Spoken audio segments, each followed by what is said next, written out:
आज का ये वीडियो मैं इसलिए बना रहा हूँ बिकॉज मैं ये नहीं चाहता कि आप लोग जो आपके लास्ट के 20 दिन बचे हैं सीयूईटी एलएलएम एग्जाम के पहले, उसमें आप ये जो 3 गलतियां हैं ना, ये आप मत करो। 3 ये बातें आपको पता होनी चाहिए।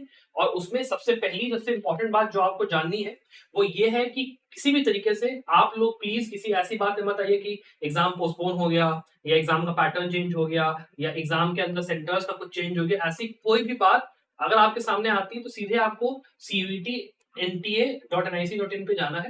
अब इनकी वेबसाइट पे अगर आपको पब्लिक नोटिस या इवेंट्स वाले के अंदर कोई अगर नोटिफिकेशन दिखाई देनी है तो आपको केवल उसी बात को फॉलो करना है। बाकी किसी और सोर्स से, चाहे किसी टेलीग्राम व्हाट्सएप ग्रुप पे हो, चाहे किसी यूट्यूब वीडियो में कोई बात बताई गई हो, तब तक उसके ऊपर 100% आप यकीन मत करिए जब तक आप अपनी आंखों से खुद इस वेबसाइट पे जाके उस इन्फॉर्मेशन को देख नहीं लेते हैं।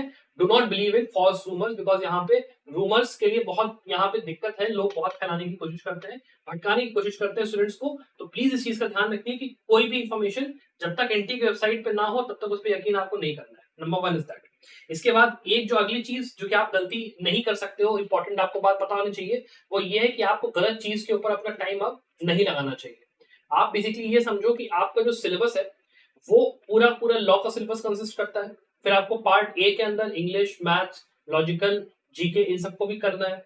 आपको अभी के टाइम पे 20 दिन जब आपके बचे, मान लो आपने बिल्कुल तैयारी नहीं करी है, फिर थोड़ी तैयारी करिए, तो आप केवल उन चीजों पे आप फोकस करिए जो कि आपको नहीं आती है। मान लो आपको कॉन्स्टिट्यूशन में दिक्कत है, मान लो आपको क्राइम में दिक्कत है, आपको मान लो दिक्कत है बिजनेस लॉ में, आपको दिक्कत है प्रोसीजरल लॉ में, सीआरपीसी में, सीपीसी में, इन सब्जेक्ट्स में अगर दिक्कत है तो आप जाके उनको पढ़िए। बाकी सब्जेक्ट्स जो आपको आते हैं उनका आप केवल एमसीक्यूज लगा के खत्म करिए। Only focus upon doing MCQs उन सब्जेक्ट्स पर जो कि आपको आते हैं।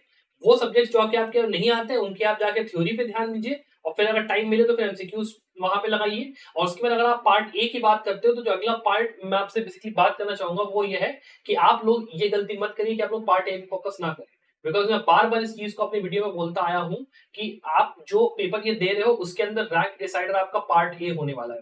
बिकॉज 75 मार्क्स का यहाँ पे पार्ट बी होगा। इसके अंदर अगर आप 4 से मल्टीप्लाई करते हो तो ये आपका समझ लो 400 के अंदर टोटल में 300 मार्क्स का आपका ये जाएगा सीधा सीधा। ठीक है। और फिर आपका जो 25 मार्क्स का बचता है पार्ट ए, उसको जब आप 4 से मल्टीप्लाई करते हो तो आपको 100 नंबर का वो होता है।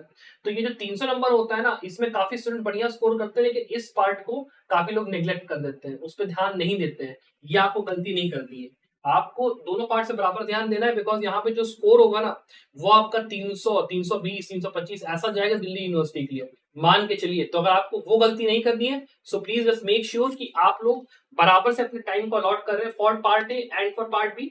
अगर पार्ट बी आपका हो चुका है तो फिर पार्ट ए में जाइए।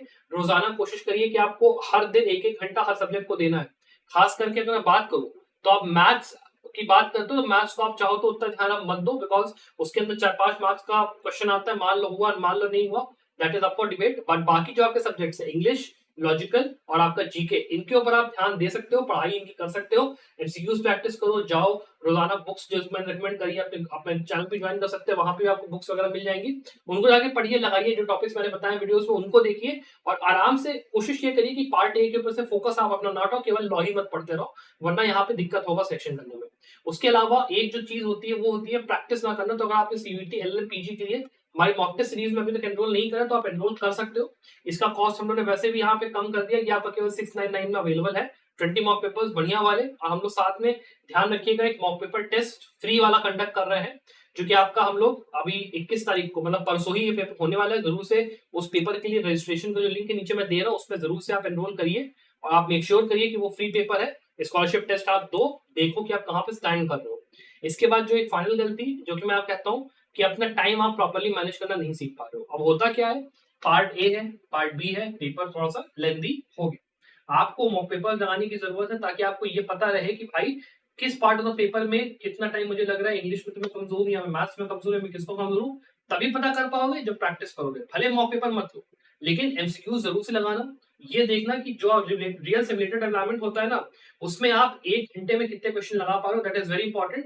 बिकॉज कई लोगों का जो एक पार्ट होता है उसमें तो वो धीरे करते चले जाएंगे बैक टू बैक, लेकिन बाकी पार्ट में वो लैग करेंगे। अब प्लस यहाँ पे समझ लो पेपर पैटर्न क्या होता है। पेपर पैटर्न के अंदर मैच द फॉलोइंग वाले क्वेश्चन आते हैं कि भाई यहाँ पे ये केस की लिस्ट दी हुई है, यहाँ पे उसका रेशियो दिया हुआ है, मिला लो। यहाँ पे मान लो दिया हुआ है कि कौन सा एक्ट आया और उसका वहां पे आपको दे दिया गया कि भाई इस ईयर में चलो मिला दो। अमेंडमेंट्स की लिस्ट दे दी जाएगी, कहा जाएगा कि भाई अमेंडमेंट ये वाला जो आया था कि किसमें क्या आया वो उठा के मैच द फॉलोइंग करो। रीजनिंग वाले क्वेश्चन इनमें जो है टाइम लगता है, बिकॉज इसके अंदर एक ही क्वेश्चन के अंदर वो लोग 3-4 क्वेश्चंस को घुसेड़ देते हैं कर करके। सो इट इज इंपॉर्टेंट कि आप टाइम मैनेजमेंट का अच्छे से ध्यान रखो, पता रहे आपको कि किस टाइम पे कौन सा एमसीक्यू लगाना है, कितना उसमें टाइम लग रहा है, पेपर में कितनी देर में खत्म कर रहा हूँ, ताकि रिवीजन के लिए भी टाइम मिले और ये भी मैं देख पाऊँ कि नेगेटिव मार्किंग में कम से कम में मेरे नंबर जाए। बिकॉज समझ लो अगर आप मान लो सही करके आते हो, मान लो 280 नंबर का, और नेगेटिव मार्किंग में मान लो आपका चला गया कि भाई मेरे करीब समझ लो 20 क्वेश्चन गलत हो गए, तो सीधे आपका स्कोर 260 आएगा, सीधा स्कोर आपका 260 आएगा, और ये बहुत बड़ी मिस्टेक हो जाएगी। और यही 20 नंबर की गलती अगर आप ना करते तो 20 में से अगर मान लो 5 क्वेश्चन भी आप सही करोगे ना, तो ये आपका स्कोर सीधा 300 भागेगा। सो आप समझ लो ना कितना इंपॉर्टेंट है कि आपको कोशिश ये करनी चाहिए कि जो नेगेटिव मार्किंग है ना, आप उसको कम से कम करने की कोशिश करो, ताकि आप रिविजन पे जब टाइम दे पाओगे तब वो नेगेटिव मार्किंग वाला एस्पेक्ट जाएगा। और साथ में कोशिश ये करो कि जब पेपर कर रहे हो तो एक्यूरेसी आपकी अच्छी हो। उसी के लिए मैं कहता हूँ एक बार हो पाए मॉक पेपर उसमें एनरोल करो, नहीं माने मत करो, कोई बात नहीं, पर कोशिश करो कि आप एमसीक्यूज जरूर लगाओ। जैसे कि मैं कहता हूँ यूजीसी नेट के आपके एमसीक्यूज या फिर जो मॉक पेपर्स या फिर जो आपके वो आते हैं बुक्स, उनको जाके थोड़ा सा प्रैक्टिस करो। इंग्लिश वगैरह के अंदर, मैथ्स के अंदर, जीके के अंदर मैंने वैसे ही वीडियोस बनाई, उसमें आप देख सकते हो क्या चीजें आपको करनी है। बाकी अगर आपको कोई डाउट्स हो, सवाल हो इसको रिगार्डिंग सीयूएट पीजी के एग्जाम को लेकर, तो आप प्लीज मुझे बताइए कमेंट सेक्शन में नीचे, मैं आपकी जरूर कोशिश करूंगा हेल्प करने की। Apart from that I wish you the very very best of luck for this exam. एक और बार मैं रिमाइंड करूंगा, जरूर से आप लोग प्लीज जाइए और जो आपका फ्री मॉक टेस्ट सीरीज है उसके लिए आप एनरोल जरूर करिए। चलिए बाय।